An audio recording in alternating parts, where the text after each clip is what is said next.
Well, good morning. It's Charles here from Charles N Photography, and we're at Brighton Park, just on the edge of the Pine River, near Brighton. This is a favourite little haunt of mine. I love coming here to actually photograph this nice mangrove tree that you see in front of you here. Normally late afternoon is best because the sun sets to the left of the mangrove here and we can get some beautiful skies.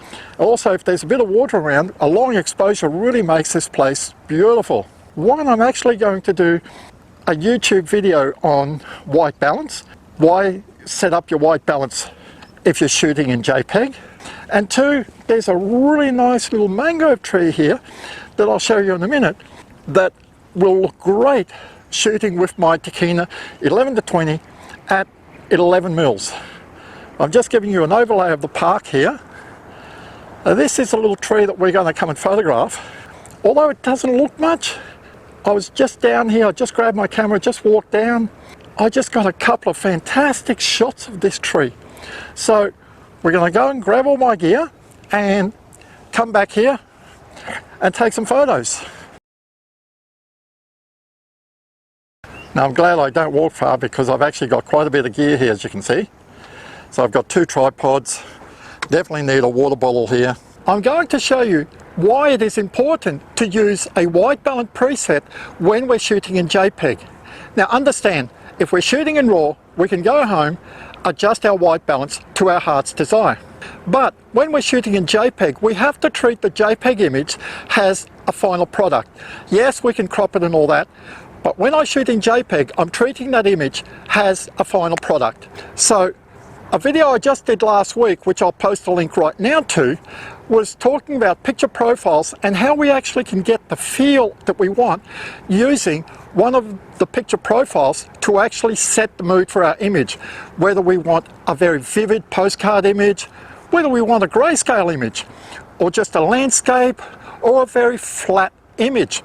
So picture profiles are great, but part two is we have to set our white balance. When the light during the day is fairly constant, we can rely, if you want, on auto white balance. But if the light changes, so will the camera choose a different white balance. So you can actually end up with a very cool scene or a very warm scene. So I actually prefer to teach people that when we shoot in JPEG, we shoot with manual white balance. Now, depending on the camera you have, whether it's Nikon, Canon or Sony, we've normally got 5 presets. We have Incandescent or Tungsten, which is a very blue feel. We have Fluoro, which is very good for cityscapes at night or for shooting astro. Then we have Daylight or Sunny, which is mid-range. It's around 5,000 to 5,400 kelvins, which is basically the color temperature of the sun during the middle of the day. Then we have Cloudy, which will warm our image up a little bit more. Then we have Shade, which will actually even warm it up even more. If we're towards the end of the day and there's not much color around, we can actually take it from sunny to cloudy to actually give us a little bit more warmth in the clouds, in the sky, and in our foreground. But if there's too much warmth, then we can actually back it off, back to daylight. So today we're shooting in JPEG and we're going to take all the presets. So we're going to take it in Incandescent, in Fluoro, in Sunny, in Cloudy, in Shade, and then I will actually set it up just for auto. And I will show you these photos as we take them. So I'm set up here with my Nikon D500, my Tokina 11-20mm lens, set on 11 mils, aperture priority mode, 250th of a second, f11, and my metering is set to matrix, which means it actually measures the light in the whole scene. I've set a 2-second timer delay.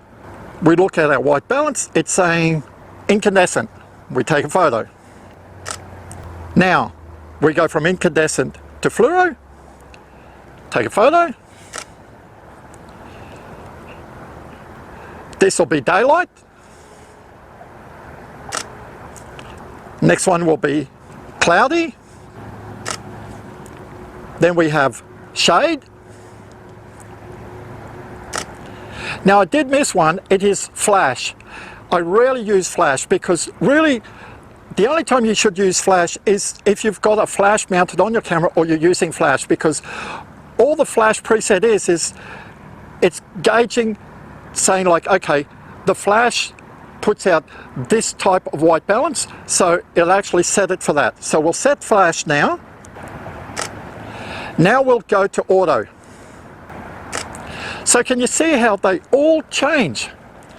This is the beauty about shooting in JPEG, because sometimes you don't want to edit your photos when you get home. If you're on holiday and all that, when I'm on holidays with my family, a lot of the time I'll shoot RAW and JPEG.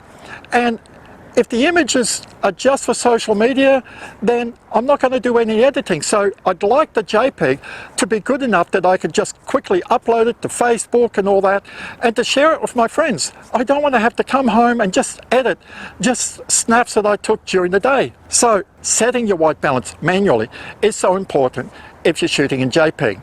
So if this video has helped you, give me a thumbs up, leave a comment in the comment box below, subscribe to my YouTube channel. This is Charles for Charles N Photography. Bye for now.